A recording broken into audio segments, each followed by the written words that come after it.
창세기 2장 24절부터 25절 한 목소리로 읽겠습니다. 이러므로 남자가 부모를 떠나 그의 아내와 합하여 둘이 한 몸을 이룰지로다. 아담과 그의 아내 두 사람이 벌거벗었으나 부끄러워하지 아니하리라. 아멘. 전주에 우리가 24절 이렇게 한 절 살펴보았죠. 남자가 부모를 떠나서 그의 아내와 합하여 둘이 한 몸을 이룰지로다. 이게 이제 복음이라고 그랬습니다. 남자는 누구예요? 예수 그리스도죠. 예수 그리스도께서 부모를 떠난다는 것이 아니라 부모가 되어 떠난다고 그랬습니다. 그러니까 예수 그리스도께서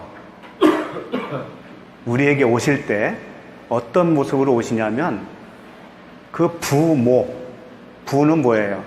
아부라고 그랬죠. 아버지인데 성전이라고 그랬고, 어머니 말씀. 그러니까 성전과 말씀으로 예수 그리스도께서 우리에게 오신다는 거예요. 그런 의미란 말이에요. 이게 복음이에요. 이게 완성이에요. 이렇게 되면 우리와 한 몸을 이루면 완성이죠. 그 이상 뭐가 있겠어요? 문제는 완성이 안 됐는데 된 것처럼 여기고 있는 게 문제죠. 그렇죠? 그래서 그리스도께서 어떻게 임하신다고 그래요? 올 때 동에서 서로 알게 오신다고 그랬단 말이에요. 알게. 그래서 누구든지 그리스도가 임한 사람은 자기 스스로가 알게 돼 있어요. 누구에게 물을 필요도 없는 거예요. 아직 모르겠습니다 라고 했으면 아직 안 오신 거예요. 고민할 거 없어요. 아직 안 됐구나. 이 약속이 이루어지기를 간절히 요청을 하셔야 됩니다. 그래서 성령을 구하라, 찾으라, 두드리라. 그렇게 말씀하셨잖아요. 그럼 오늘 25절은 똑같은 말씀을 다르게 표현한 거예요. 25절도 아담과 그의 아내 두 사람이 벌거벗었으나 부끄러워하지 아니하니라. 이 말씀을 그냥 문자적으로 보면 아담과 아내 그 부부가 벌거벗었는데 부끄러워하지 않다, 안 했다. 그래서 이걸 이제 주석을 한번 봤어요. 주석에는 뭐라고 써 있는지. 주석에는 한결같이 아담과 하와가 그때는 죄를 짓기 전이었으니까 하나님께만 집중했기 때문에 육체적인 어떤 그런 부끄러움을 탈 겨를이 없었다, 이렇게 적어놨더라고요. 근데 또 그렇게 볼 수도 있는 것이 뭐냐면 이제 이 다음에 3장으로 넘어가잖아요. 3장으로 넘어가면 에덴 동산에서 이제 최초의 선악과를 먹는 사건이 벌어지지 않습니까? 그것을 통해서 이제 원죄라고 하는 교리가 나왔어요. 그렇기 때문에 그 죄 짓는 그 현장이 3장에 있기 때문에 그 이전에 최초의 남자와 여자는 죄를 범하지 않았기 때문에 부끄러움을 모르는 상태다라고 하는 거예요. 그럴듯하지 않습니까? 그렇죠? 그러면 만약에 그게 맞다면 지구상에 지금도 옷 벗고 사는 사람들이 있잖아요. 어디에 가면 볼 수 있어요. 언제면 아마존이라든가. 그러면 그 사람들은 부끄러움을 모르는데 그 사람들은 죄를 안 져서 그럴까요? 그런 논리가 통할 수 있잖아요. 그 사람들이 부끄러움을 모른다는 것은 죄를 안 졌기 때문에 그렇다. 아니면 뭐 아담의 후손이 아니든지 뭐 원숭이의 후손이든지 뭐 그래서 그런가? 그냥 이 말씀은 그런 문자적으로 옷을 입지 않고 있다, 그런 얘기가 아니란 말이에요. 이건 절대로 그런 얘기가 아니에요. 아담과 그의 아내가 벗었다라고 했을 때 이 벗은 것은 무엇으로부터 벗었다라는 의미가 있어요. 이 아룸밈이라고 하는 단어인데 무엇으로부터 벗었다라는 거예요. 그러면 이제 힌트를 드렸으니까 무엇을 말할까요? 남편 아담이 그리스도라고 우리는 알고 있잖아요. 그러면 그의 아내가 우리잖아요, 우리. 그러면 그리스도와 우리 사이에 부끄러움이 없으려면 무엇을 벗어야 된다는 거예요? 네? 죄도 맞겠죠. 예. 율법. 네. 맞아요. 다 맞아요. 다 맞아요. 물론 단어상으로는 다 맞는 얘기예요, 그게. 그러니까 이게 복음이 되려면은요, 그리스도와 나와의 그 사이가 부끄럽지 않는 상태가 되는 것이 무엇인지를 알아야 된단 말이에요, 내가. 그리고 그 상태가 되어져야만이 돼요. 그것을 구원받았다라고 표현하는 거예요. 헬라어로 그때 네. 그래도 뭐 그런 헬라어 단어를 알았다 몰랐다 이게 더 중요한 건 아닌데 다만 이제 설명하기 위해서 그 원어를 또 사용도 하죠. 아룸밈이라고 하는 것이 이제 벌거벗었다라는 뜻이에요. 그런데 그걸 신학에서 이 말씀과 똑같은 말씀을 사도 바울이 해주셨다고요. 그 부분을 보면서 이제 더 의미를 우리가 더 좀 찾아보자는 거예요. 제일 먼저 골로새서 2장 11절이에요. 골로새서 2장 11절 또 그 안에서 너희가 손으로 하지 아니한 할례를 받았으니 곧 육의 몸을 벗는 것이요 그리스도의 할례니라. 그러니까 여기서 무엇을 벗는 거라고 그랬어요? 육의 몸을 벗는 거. 이 육의 몸을 벗는 것이 바로 오늘 말씀에 벗었다라고 하는 의미예요. 그러니까 무엇으로부터 벗었다라고 하는 그 의미라고 그랬죠. 아룸밈이. 그게 바로 육체를 벗는 것이다 라고 하는 겁니다. 그걸 네? 물론 그렇죠. 네. 단적으로 표현하면 죽는 거예요. 성경은 딱 하나로 귀결되는 거예요. 내가 죽어야 되는 거죠. 내가 죽지 않으면 안 되는 거예요. 반드시 죽게 돼 있고 그걸 말씀을 하시는데 우리가 죽질 못하니까 말씀이 이렇게 두꺼운 거예요. 네. 죽이려고. 그래서 벌거벗었다라고 하는 의미를 할례 또는 세례로 이렇게 표현을 하고 있어요.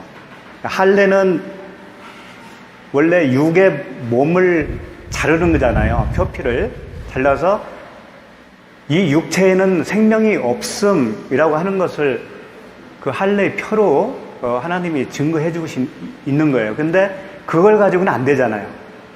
마음의 할례.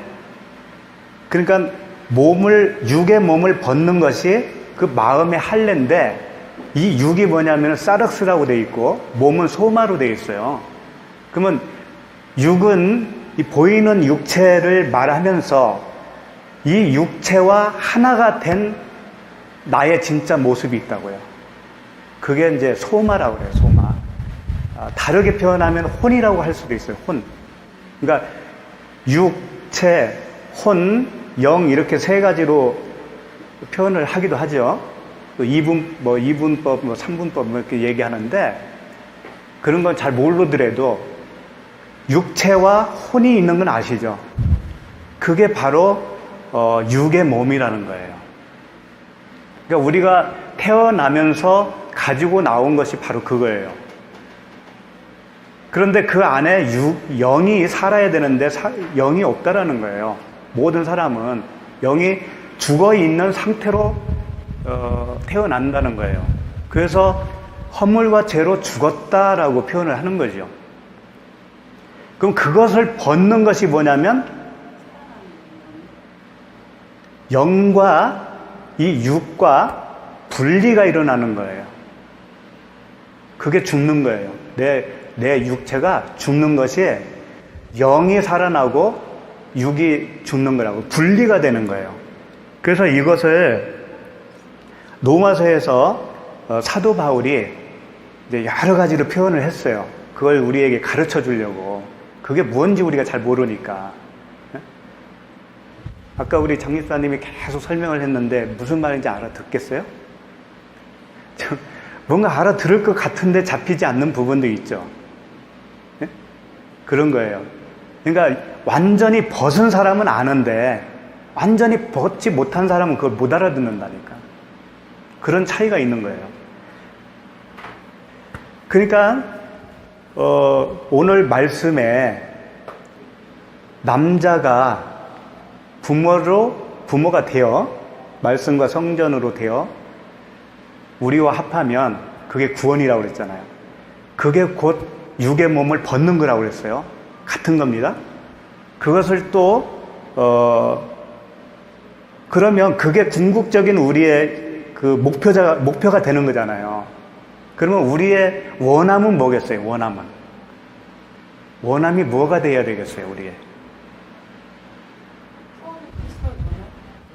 이 육체의 몸을 벗는 거 계속 했잖아요.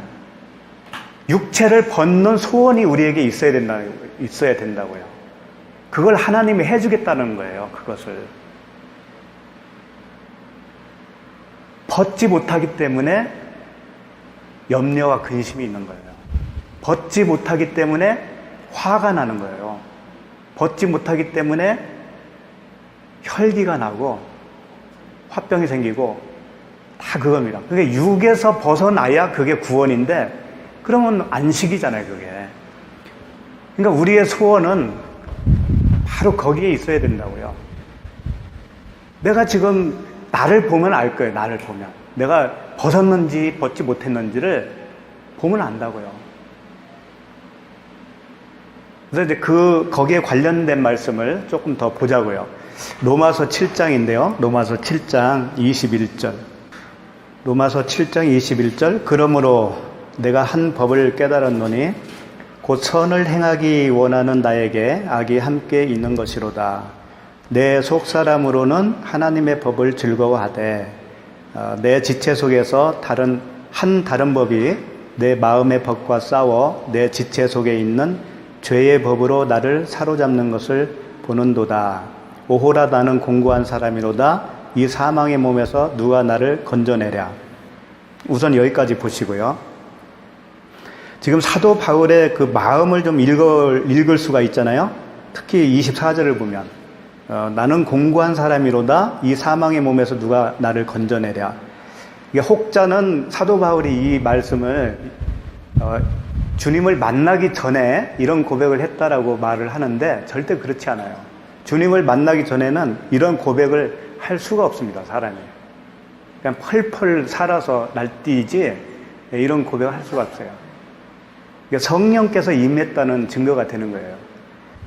그러니까 내가 성령이 임해서 주님을 만났는데 내 육은 내 육대로 따로 노는 거예요. 그것을 본 거예요, 사도 바울이. 내 마음으로는 주님이 원하는 것을 하고 싶은데 그렇지 못한 자기 육을 보는 거예요. 육체의 한계를 보는 거죠. 그래서 이걸 벗어나기를 바라는 거죠. 여기에서 벗어나는 걸. 그러니까 바로 그 25절에서 그 탄식을 하고 나서 바로 다음에 우리 주 예수 그리스도로 말미암아 하나님께 감사하리로다. 그런즉 내 자신이 마음으로는 하나님의 법을 육신으로는 죄의 법을 섬기노라. 여기서 진리를 발견한 거예요. 어떤 진리를 발견했을까요? 이걸 못 봤으면 어떤 것을 발견했냐면 우리는 자칫 잘못 생각하면 이렇게 돼요. 주님을 만나고 성령이 임하고 그리스도께서 임재하시고 또 내가 구원받았으면 완벽한 우리 인간의 잣대로 봤을 때 완벽한 어떤 그런 인품이라든가 완벽한 모습이 나타나야 되는 걸로 알고 있다고요. 인격적. 그렇죠. 그런데 그렇지 못하다는 게 인간의 한계예요. 또 그것을 구원받았다고 하지는 않아요. 하나님이. 그 도덕과 윤리적인 그 모범으로 가는 것이 구원의 증표는 될 수 없다라는 거예요. 그럼 사도 바울이 여기서 발견한 건 뭐냐면은, 육은 육이고 영은 영이구나 라는 것을 발견한 거죠. 그게 8장 1절이에요. 그러므로 이제 그리스도 예수 안에 있는 자에게는 결코 정죄함이 없나니 이는 2절 이는 그리스도 예수 안에 있는 생명의 성령의 법이 죄와 사망의 법에서 너를 해방하였음이니라. 이게 무슨 뜻이겠어요?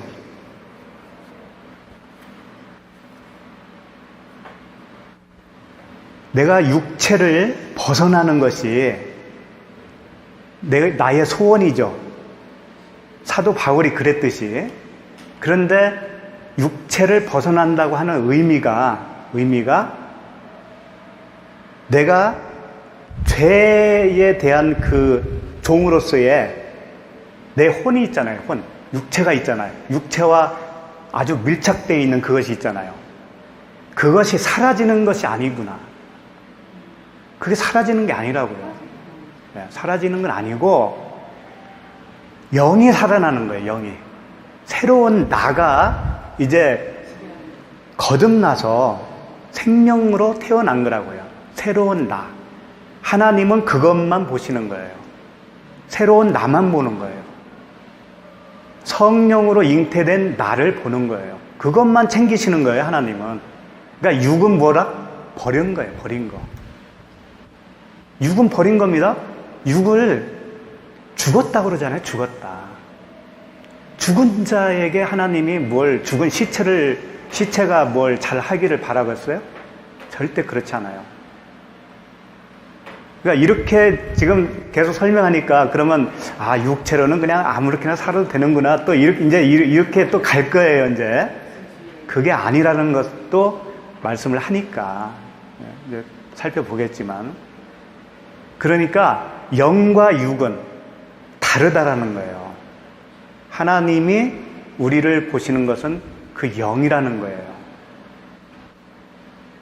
그것을 알았다라는 거예요. 지금 사도 바울이. 그러니까 8장 2절에 보면 이는 그리스도 예수 안에 있는 생명의 성령의 법이 뭐예요?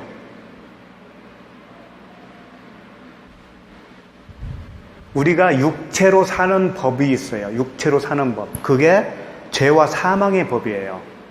죄와 사망의 법. 그것은 다르게 말하면 율법이에요. 행위의 율법. 그러니까 성경을, 말씀을 다 이렇게 지켜서 행해야 될 걸로 내가 그렇게 시스템이 되어 있는 상태. 그게 육이라고요. 그게. 그럼 생명의 성령의 법은 뭐예요? 그렇지. 이 책이 율법책이 아니라 생명책이 되어서 나에게 들어오는 거예요. 그리스도로. 그랬을 때 그 생명의 성령의 법이라요. 그걸 다르게 말하면 언약이라고도 해요. 언약. 그러니까 언약이라고 하잖아요. 이거 언약책, 구약, 신약 그러잖아요. 근데 사실은 구약 신약이 이 성경에서 갈라지는 것을 우리는 얘기하잖아요. 구약 성경, 신약 성경. 그런 의미가 아니고 이 성경 자체를 그렇게 율법으로 보면 이 전부가 다 그냥 뭐예요? 구약이 되는 거예요. 성경 자체가 구약이고 그 성경이 이야기하고 있는 하나님의 그 생명, 아들의 음성을 내가 듣고 그걸 깨닫게 되고 마음에 간직하게 되면 그러면 새 언약이 되는 거예요. 내 안에 새 언약이 이루어지는 거예요. 그게. 그래서 이 그리스도 예수 안에 있는 생명의 성령의 법이 죄와 사망의 법에서 너를 해방하였음이니라. 그러니까 우리가 죄와 사망의 법에서 해방됐다라는 것은 그 사망의 법을 따르던 내 육체의 소욕이 완전히 사라진다는 의미가 아니에요. 그것은 언젠가는 우리 진짜 죽으면 이제 없어지잖아요. 그것은 내 육체와 더불어 그냥 그건 사라지는 거잖아요. 그런데 육체를 가지고 있는 동안에 그것이 남아 있는 건 있어요. 그러나 새 생명으로 탄생한 그 성령의 법, 새로운 생명은 그것과는 무관하다는 거예요. 육체는 버려진 거예요, 이미 우리는. 죽은 거예요, 죽은 거. 죽은 것을 갖다가 뭘 고쳐서 쓰려고 그래요. 그런데 대개는 그렇게 생각하거든요. 응? 예수 믿었으면 예수 믿는 사람답게 살아야 된다고 그러잖아요. 네, 그것은 뭐예요? 육체를 고쳐서 쓰려고 그러는 거죠, 그게. 그래서 육체를 벗는다고 하는 것을 이제 세례로 다시 설명한 부분이 있습니다. 세례. 그 부분도 좀 봤으면 좋겠어요. 이 부분이 조금 어려운데 이 부분을 잘 넘어가면 더 선명할 거예요. 베드로전서 3장 21절이에요. 베드로전서 3장 21절. 찾으셨죠? 한번 읽어보도록 하죠. 물은 예수 그리스도께서 부활하심으로 말미암아 이제 너희를 구원하는 편이 곧 세례라. 이는 육체의 더러운 것을 제하여 버림이 아니요 하나님을 향한 선한 양심이 강군이라. 아멘. 이제 이 말씀 전에 그 노아의 홍수 사건을 언급을 해요. 그러니까 노아의 홍수 사건이 바로 세례라고 하는 것을 설명한 말씀이거든요. 세례라고 하는 표로 줬다라는 거예요. 이제 천천히 한번 보자고요. 물은 예수 그리스도께서 부활하심으로 말미암아 이제 너희를 구원하는 편이. 이 물은 이제 노아의 홍수를 얘기하는 겁니다. 그것이 세례였다라는 거예요. 표로 우리에게 줬다라는 거예요. 우리에게 뭔가 가르치기 위해서 주신 거예요. 그런데 이는 세례의 의미는 그런 얘기죠. 네? 세례의 의미는 이는 뭐래요? 육체의 더러운 것을 제하여 버림이 아니오 라고 했죠. 이게 무슨 얘기예요? 육체의 더러운 것이 뭐예요? 없애버릴 수 있다는 거지. 육체의 더러움이 말 그대로 그 율법으로 되어 있는 이 시스템에 되어 있는 나라고 하는 거대한 그 죄의 공장에서 나오는 모든 것들이죠. 더러운 것들. 그거 하나하나 제하려면 끝이 있어요? 근데 보통은 그걸 하잖아요, 우리가. 남자로 말하면 담배 끊고, 술 끊고, 뭐 이런 거 있잖아요. 뭐 중독 끊고 이런 거. 그렇다고 해서 그거 하라는 얘기는 아니니까. 그런데 세례의 의미는 그렇게 그 더러운 것을 제하는 것이 아니고, 그럼 뭐라는 거예요? 그 다음 절에 이제 나오겠죠.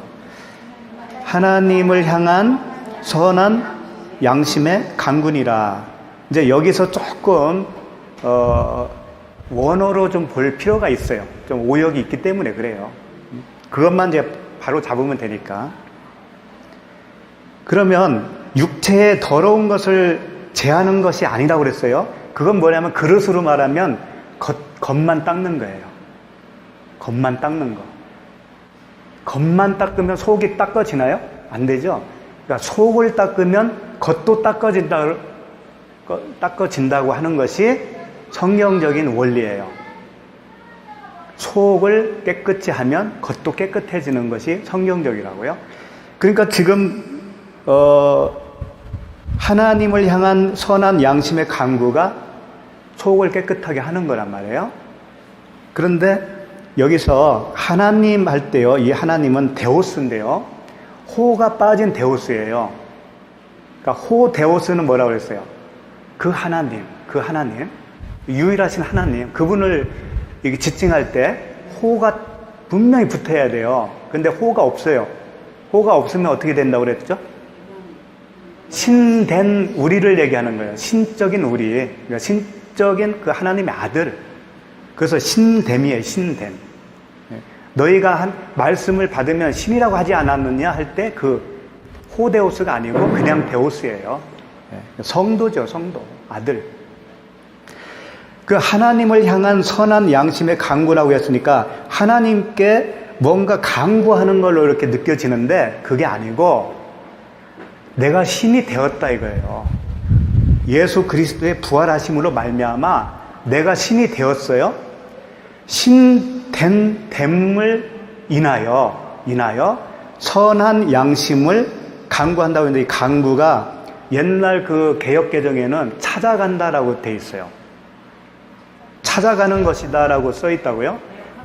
예, 개역 한글에는 오히려 그게 번역이 잘 됐다고 봐요. 오히려. 근데 이제 이 간구한다라고 하는 에페로테마라고 하는 단어인데, 이건 딱 여기서 한 번 써요. 한 번. 성경에. 딱 한 번 나오는 것은 조심해서 봐야 돼요. 정말 그걸 번역을 잘 했는지 모른다고요, 이게. 그래서 막 그 어근도 추적하고 막 그러거든요. 근데 그렇게까지 할 필요 없는데, 그냥 사전만 봐도 뭐라고 돼 있어요. 사전만 봐도 그냥 알 수 있어요. 사전에는 물음, 질문 이렇게 돼 있다고요. 묻는 거예요, 묻는 거. 강구는 뭐예요? 막 이렇게 요청하는 거잖아요. 근데 묻는 것은, 질문하는 것은 좀 뉘앙스가 다르잖아요. 그러니까 선한 양심을 질문한다? 이렇게 되겠죠? 그러면 선한 양심이 뭐냐 이거예요. 선한 양심은 도덕적으로 선한 양심 그런 차원이 아니에요. 아가토스인데, 이것은 하나님이, 예수님이 그랬잖아요. 선한 분은 한 분이시다 할 때 그 단어거든요. 그러니까 인간에게는 없는 선함이에요. 하나님께만 있는 선함. 그러니까 우리가 신이 되었으면 반드시 이 선함이 있다라는 거예요. 그 양심은 뭐냐면은요, 인간에게 다 주신 그 양심이에요. 인간은 그 양심을 가지고 있어요. 그래서 그 양심이 악한 것과 선한 것이 서로 내 안에서 싸워서 내가 원하는 것을 이루지 못하게 한다라고 하는 그런 말씀도 있잖아요. 그러니까 양심은 분명 선한 것은 선한 것인데, 우리가 타고난 양심은 불완전한 거예요. 그것은. 그 양심도 하나님의 절대적인 기준에는 못 미쳐요. 그것은. 그러나 이 양심이라는 뜻이 원래 더불어 안다라고 하는 그런 뜻이 있어요. 더불어 안다. 그러니까 하나님과 더불어 좀 이렇게 닮은 걸 얘기하겠죠. 하나님의 원래 속성과 닮은 것이 양심이에요. 그러나 절대적인 양심은 못 되는 건데, 여기서 선한 양심 이렇게 하게 되면은 절대적인 하나님 기준에 하나님만 가지고 있는 그 양심을 얘기하는 거라고요. 그러니까 우리가 세례를 받았다라고 하는 것은 뭐냐면, 그 어떤 더러운 것을 하나하나를 내가 제하는 것이 아니고, 더 적극성으로 방향을 제시해주고 있죠. 그게 아니고 더 내가 신이 되었으니까, 예수 그리스도의 부활로 말미암아 신된 존재가 되었으니까, 그 신으로서의 가져야 할 뭐예요? 선한 양심을 찾아간다. 찾아가는데 어떻게 찾아간다? 질문으로 찾아간다. 이런 뜻이거든요. 그러니까 예배라고 하는 거 있죠. 예배는 뭐예요? 영과 진리로 예배한다고 그러죠. 그게 장소적인 개념도 아니고 시간적인 개념도 아니잖아요. 뭐 밖으로 이렇게 뭐 표출되는 그런 것도 아니고, 그게 뭔가 하면은 이거예요. 내가 하나님의 아들로서 하나님과 선한 양심을 서로 소통하고 있는 상태. 그게 세례의 바른 의미라고 하는 거죠. 지금 베드로 사도가 우리에게 가르쳐주는 그 세례의 의미가. 그러니까 이런 걸 거예요. 그릇을 겉에를 닦으려고 하지 말고, 우리는 속을 닦는데 더 관심이 있으면 겉은 그냥 자연적으로 깨끗해지는 거예요. 그걸 내가 닦으려고 노력하는 게 아니고, 그러니까 하나님과 더 깊은, 하나님 안으로 더 깊이 들어가는 것이, 그게 겉도 깨끗해지는 거란 말이에요. 네, 그걸 얘기하는 거예요. 그러니까 우리가 더욱더 진리 안으로, 진리로 내가 세움을 받아야 되겠죠. 그걸 주님이 말씀하시는 거라고요. 그러니까 아까 이제 할례와 이제 지금 세례 이 두 가지를 통해서 육의 몸을 벗는 것이 뭔가를 이제 좀 알겠죠. 그러니까 성경적인 진리로 말하면 우리가 옛날에 신앙생활 할 때 막 뭐 이렇게 거룩하게 하려고 그러고 이렇게 다 가식이었죠. 그러니까 진리를 정말 알게 되면, 그리스도와 연합을 이루게 되면 그런 것들은 자연스럽게 해결이 되는 거예요.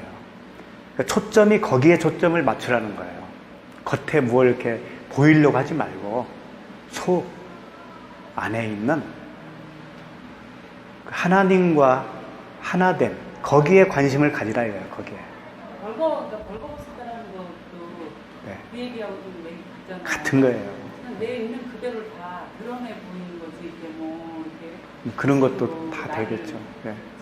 가리기 위해서 막 그렇지 않은 상태에서. 네. 그러니까 이런 것들을 들으면 그렇지 않은 분들하고 대화가 안 돼요. 잘. 그렇기 때문에 사도 바울이 이런 말을 한 거예요. 못 알아들어요. 내가 복음을 부끄러워하지 아니하노니. 그러잖아요. 근데 못 알아듣기 때문에 부끄러울 수가 있거든요. 속된 말로 쪽팔린다고요.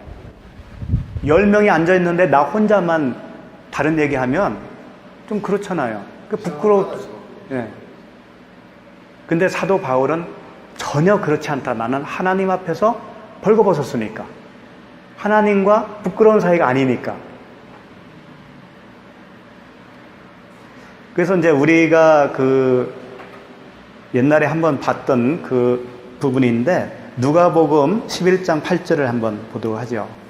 내가 너희에게 말하노니 비록 벗됨으로 인하여서는 일어나서 주지 아니할지라도 그 간청함을 인하여 일어나 그 요구대로 주리라.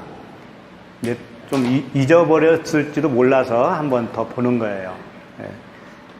그러니까 친구가 밤중에 떡을 달라고 이렇게 찾아왔어요. 근데 이제 다 자고 있고 늦은 밤이기 때문에 주기가 싫은 거죠. 그런데 그 사람이 뭐라고 했냐면, 벗됨으로는 내가 안 줄 거다. 네가 아무리 나와 친한 사이이지만 이렇게 무례하게 찾아온 거에 대해서 내가 안 줄 거야. 그런데 무엇 때문에 준다고요? 간청. 이 간청이 이제 아나이데이아라고 하는 단어인데요. 아나이데이아. 부끄러움이 없다라고 하는 뜻이에요. 뻔뻔하다 그런 뜻이에요. 그러니까 부끄러움이 없는 상태, 그런 관계이기 때문에 들어주겠다 그런 얘기거든요. 네?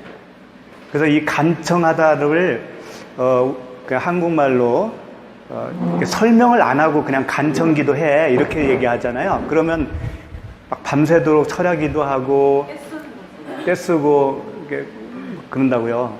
새벽기도 가고 그런 건데, 간청은 그런 게 아니에요. 절대 그런 게 아닙니다. 이건 진리의 말을 하는 거예요. 지금 하나님과 주님과 나와의 사이에 벗어서 부끄러움이 없는 상태, 그것을 간청이라고 여기다가 표현한 것 뿐이에요. 언약이 이루어진 사람만 주겠다라는 거죠. 그렇지. 약속이 임한 사람. 내가 약속으로 이제 받았으니까 그것이 나에게 이루어져야 되잖아요. 그렇죠? 그러니까 이루어 달라고 간청하는 거죠. 근데 그 간청이 떼쓰고 이렇게 무례하게 요구하고 그런 게 아니라니까요. 그런 뜻이 아니라고요. 뻔뻔하다, 부끄러움이 없다, 그런 뜻이라고요. 예. 그러니까 부끄러움이 없으니까 구하는 거예요. 이웃집 아저씨한테 구하려면 좀 부끄럽잖아요? 그렇죠? 그 관계를 얘기하는 거라고요.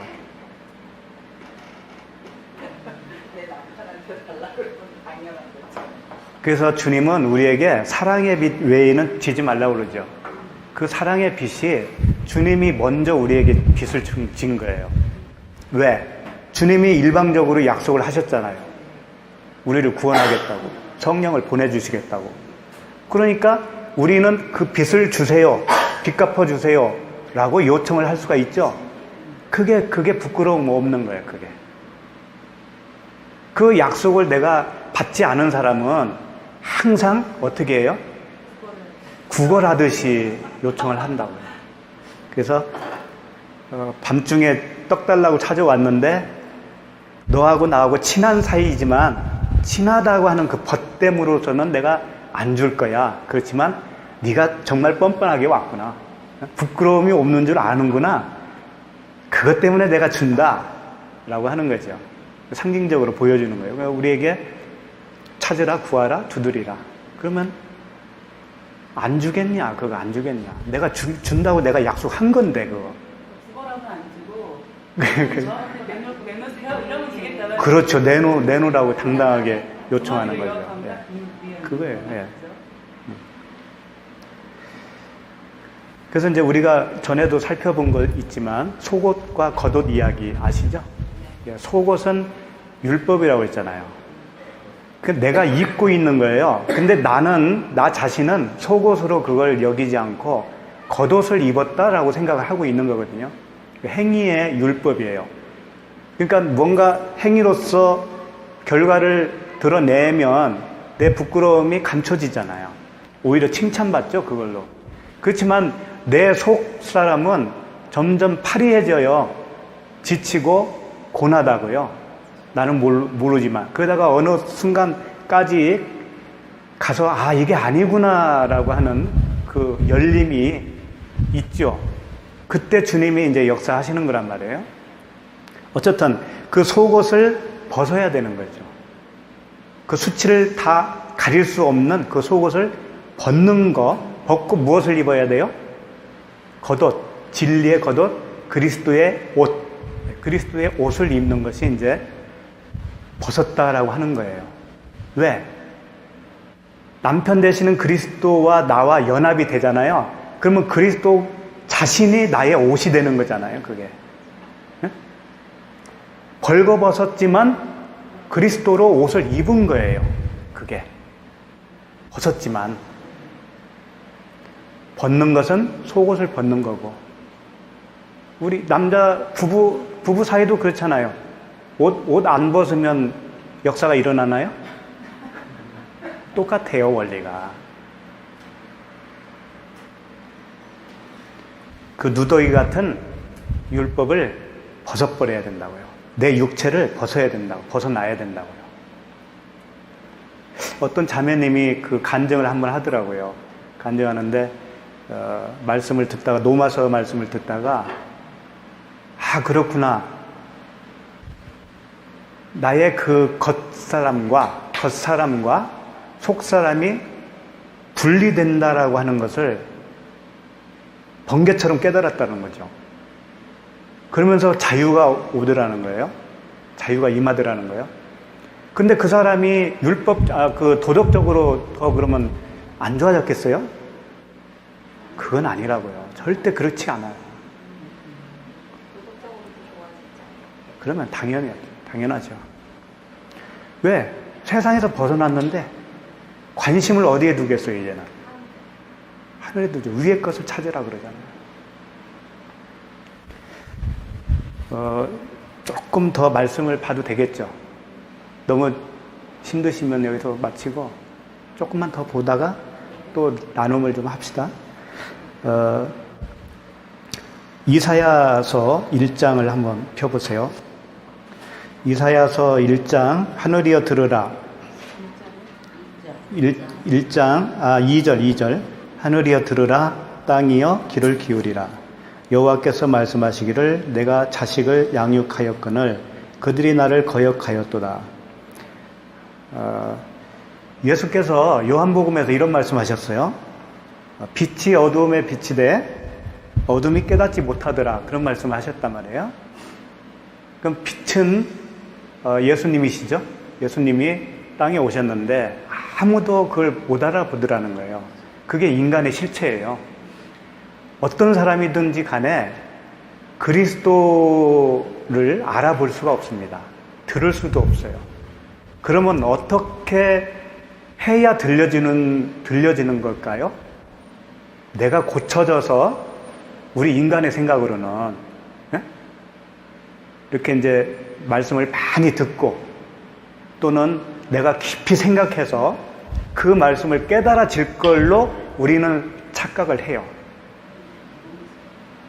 우리가 그렇게 자주 착각을 한다고요. 그러니까 유튜브를 뒤져서라도 진리의 말씀을 자꾸 하는 건 좋은데 그 말씀 들었다고 해서 그것이 이해됐다고 해서 내가 하나님의 음성을 들었다고 착각을 한다고요. 내가 한 거잖아요. 그건 내가. 근데 이사야서를 보면 이제 좀 이해가 갈 거예요. 어떤 말씀인지를. 2절을 보시면 하늘이여 들으라 땅이여 귀를 기울이라 그랬는데 이 하늘이 누구겠어요?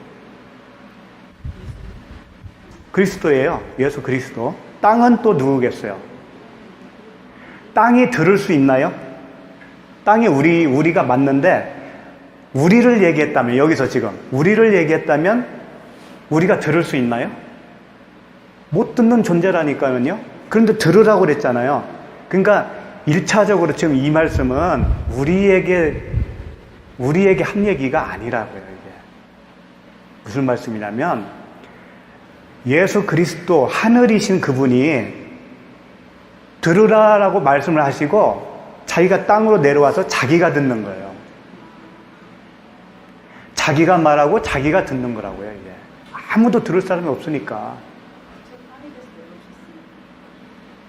그러면 우리가 들었다라고 했을 때는 그럼 어떤 일이 벌어져서 도대체 내가 듣는 거예요? 그리스도, 그렇지. 그분이 나에게 오셨다라는 증거예요, 그게. 네. 나에게 들어오지 않는 이상은 나라는 존재는 들을 수 있는 존재가 아니라는 거예요. 그러니까 그분이 나에게 오셔서 본인이 들으시는 거예요, 지금. 내가 듣는 게 아니라고요, 그게.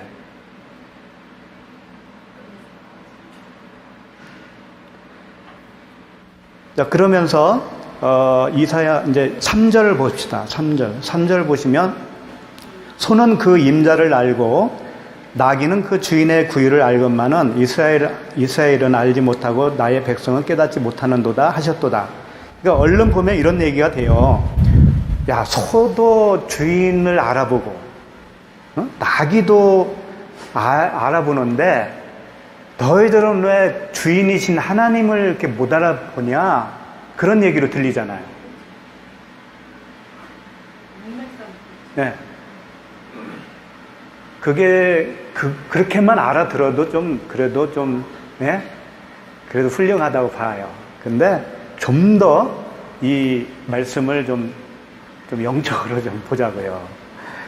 소는 그 임자를 알고 그랬잖아요. 왜 하필이면 소를 얘기했을까요? 임자를 아는 게 뭐 소밖에 있나? 소 말고 또 더 있을 거 아니에요. 그렇지. 소가 지금 예수 그리스도를 자기를 설명하고 있어요. 소가. 근데 그 임자를 했을 때 임자가 오역을 한 거예요. 잘못 알아들은 거예요. 그 임자는 뭐예요? 주인이라는 뜻이잖아요. 그런 게 아니에요. 전혀 아니에요. 사다. 뭘 돈 주고 산다고 할 때 사다 그런 얘기고 소유하다 그런 얘기예요. 그러니까 소는 무엇을 살 줄 안다 그런 얘기예요. 소는 무엇을 소유해야 할 줄을 안다 그런 얘기라니까요. 예수 그리스도께서 무엇을 해야 될 줄을 안다라는 얘기예요. 그분만 안다 이거예요. 그분만. 이해가 가세요? 예. 그 다음에 나귀는 그 주인의 구유를 알건만은 나귀도 역시 본인을 의인화한 거예요. 자기를. 예수 그리스도.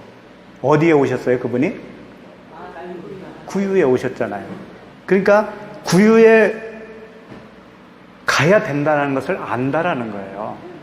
왜 구유에 가셨을까요, 그분이? 짐승의 먹이통이잖아요. 그렇죠. 우리가 짐승이잖아요. 우리를 먹이려고 본인을, 그러니까 나를 먹으라 그러잖아요. 나를 먹으라. 예수 그리스도 생명이신 그분을 떡과 살과 피를 먹어라. 그렇게 주시기 위해서 구유로 오신 거죠. 그런데 너희들은, 이스라엘 너희들은 왜 이런 것을 왜 모르냐, 너? 그렇게 제사, 제도를 주었고 수백 년 동안 제사 지내면서 그 의미를 왜 못 깨닫니? 이런 얘기라고 얘기해요. 그러니까 주님이 시작을 하시고요. 주님이 다 이루십니다. 우리가 할 것은 하나도 없는 거예요. 그래서 우리의 의의는 하나도 없는 거예요. 우리의 의의는 그냥 누더기예요, 누더기. 그래서 그걸 알게 되면 자연적으로 자기 부인이 일어날 수밖에 없어요. 하나님이 그 마음을 우리에게 넣어주시면은요, 자연스럽게 일어나는 현상이, 첫 번째 현상이 자기 부인이에요. 아, 나에게는 생명이 없었구나. 나는 하나님께 무엇을 해도 영광이 될 수 없구나를 절실하게 알게 되죠. 하나님이 그걸 가르쳐 주시기 위해서 고난도 따를 수 있고 여러 가지 사건들이 벌어지죠. 또 말씀을 조금 더 보면서 이제 마치도록 하겠습니다. 요한복음 17장 3절을 한번 보시에요. 요한복음 17장 3절. 이제 우리가 잘 아는 말씀이니까. 영생은 그랬잖아요. 영생은 오늘 본문 말씀으로 말하면 옷을 벗는 겁니다. 옷을 벗고 그리스도와 연합된 것이 영생이잖아요. 그게 영생인데, 영생은 다르게 이제 표현하는 겁니다. 곧 유일하신 참 하나님과 그가 보내신 자 예수 그리스도를 아는 것이라고 그랬죠. 굉장히 평범해 보여요. 그 하나님, 한 분이신 하나님을 알아야 되는 거구나. 그분이 보내신 그분 예수 그리스도를 알아야 그게 영생이구나. 쉽게 말은 할 수 있어요. 그런데 이게 조금 뒤틀린 표현을 한 거예요. 조금 바로 잡아볼게요. 어떻게 되냐면 유일하신 참 하나님의 참이 뭐냐면은 진리예요. 알레테이아에서 나온 거거든요. 진리, 하나인 진리. 그 하나님은 하나인 진리라는 뜻이에요. 그 하나님은 한 분밖에 안 계신 하나님이라는 뜻이 아니고 하나의 진리로 진리이신 그 하나님이라고 하는 거예요. 근데 그가 보내셨다고 그러잖아요. 그가 보내신 자 예수 그리스도. 그러면 이제 하나님이 계시고 그리스도가 또 계시죠. 그럼 두 분처럼 보이잖아요. 두 분처럼. 그럼 이 두 분을 동시에 다 알아야 영생이다라고 또 생각을 하게 되겠죠. 그게 아니고 그 진리 하나이신 하나님이 그가 보낸 게 아니고요. 자기가 보내서 자기가 된 거예요. 좀 어렵나요? 그러니까 하나님이 예수 그리스도로 보낸 거예요. 자신을. 그러니까 예수 그리스도는 바로 그 하나님이시라는 거예요. 그런 뜻을 가지고 있어요. 그러니까 영생은 이렇게 하면 돼요. 영생은 유일하신 참 하나님과 그로 보낸 자 예수 그리스도. 하나님을 예수 그리스도로 보냈다 이거예요. 하나님이 예수 그리스도를 보낸 게 아니고 하나님이 예수 그리스도로 오셨다 그런 얘기예요. 그 내막을 아는 게. 그렇지. 일반적으로 이렇게 하나님과 그 예수 그리스도를 다시 막 배워서 그분을 아는 걸로 우리는. 그렇죠. 그렇게. 그러니까 우리는 이해하기 힘드니까 주님이 그러잖아요. 자꾸 나를 보면 아버지를 본 거야 막 이런 말씀도 하시고 내가 아버지가 내 안에 있는 것처럼 너희도 또 다 이렇게 우리와 하나가 되어야 돼. 하나가 되는 거야, 하나가. 그것을 이제 우리는 알아듣기 힘들어요. 그래서 삼위 하나님도 그렇게 해서 나오는 거예요. 우리를 알게 하기 위해서. 그렇지만 예수 그리스도는 그 하나님이 그리스도로 왔다 그런 얘기예요. 그리고 그리스도를 아는 것이 된다라고 했는데 그게 아니에요. 내가 그리스도를 아는 거잖아요. 그렇게 되면 내가 주체가 돼서 아는 거잖아요. 그게 아니고 그리스도로 아는 거예요. 그리스도로 인해서 아는 거다 이거예요. 그런 내막을 그리스도로 인해서. 그러니까 우리는 아무것도 근거가 없다니까요. 내가 예수 믿으면 천국 가 이런 말은 정말 너무 싸구려 복음이에요. 그래서 이걸 어떻게 설명을 하냐고요. 그래서 이제 우리가 잘 아는 구절 갈라디아서 2장 20절 말씀 안 찾아도 아실 거예요. 내가 그리스도와 함께 십자가에 못 박혔나니 그런즉 이제는 내가 산 것이 아니요 내 안에 그리스도께서 사시는 것이라. 이제 내가 육체 가운데 사는 것은 나를 사랑하사 나를 위하여 자기 몸을 버리신 하나님의 아들을 믿는 믿음 안에서 사는 것이라. 여기서 딱 하나만 꼬집고 싶어요. 제일 끝부분. 예수 그리스도 하나님의 아들을 믿는 믿음 안에서 산다라고 그랬는데 그럼 믿음이 지금 두 번 나오잖아요. 예? 하나님의 아들을 믿는 믿음 안에서 사는 것이라고 그랬는데 믿음 자는 딱 한 번밖에 안 나와요. 끝에. 그러니까 하나님의 아들을 내가 믿어서 사는 거잖아요. 이렇게 되면 내가 믿는 거잖아요. 내가 믿는 거. 근데 그게 아니고 하나님의 아들의 믿음 안에서 이렇게 되는 거예요. 아들의 믿음으로. 네, 아들의 믿음 안에서 사는 것이다. 이렇게 되는 거예요. 그러니까 내가 예수 그리스도를 믿는 게 아니고 그리스도의 믿음으로 내가 사는 거예요. 예수 그리스도의 믿음으로. 믿음이 나에게 또 오는 거예요. 그건 맞는 것이고. 네, 우리에게는 그 자생적인 발전기가 없어요. 특별만큼도 우리의 예. 행위를 전혀 주지 않는 거면 그럼요. 근데 이걸 이론으로만 알고 살면 되겠느냐 이거예요. 내가 죽어야 되는 건데 이게 다 포기해야 되는 건데 왜 걱정을 해요? 포기했다면서 육을 벗었다면서 왜 근심 걱정하고 장래를 왜 미리 땡겨서 걱정을 하느냐 이거예요. 그러면서요? 왜 남을 미워하느냐 이거예요. 우리의 최대의 소망은 육을 벗는 겁니다. 요거 하나만 기억해도 돼요. 육을 벗는 거예요. 아직 안 벗어졌으면 요청을 하셔야 돼요. 그러니까 마지막 때에 이런 믿음을 보겠느냐 하셨잖아요. 그게 뭐예요? 그 불의한 재판관에게 내 원한을 갚아주세요. 자주 가서 요청을 했는데 불의한 재판장도 그걸 들어줬다고 그랬단 말이에요. 하물며 내가 안 들어주겠냐? 그런데 그런 믿음이 없다 이거예요. 그런데 그렇게 쉬운 것을 그걸 요청하는 사람이 없다라는 거예요. 내 원한을 벗겨주세요. 내 율법적인 내 삶, 그냥 눈만 감으면 그냥 그 나에 대해서만 생각하고 있는 나라고 하는 존재, 자아.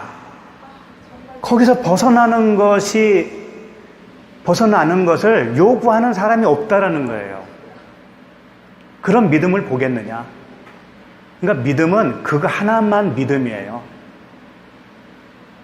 하나님께 합당한 믿음은 그거밖에 없어요, 우리가. 옷 벗긴, 육체를 벗어나는 것. 다 거기에 초점이 맞춰져 있다고요, 거기에.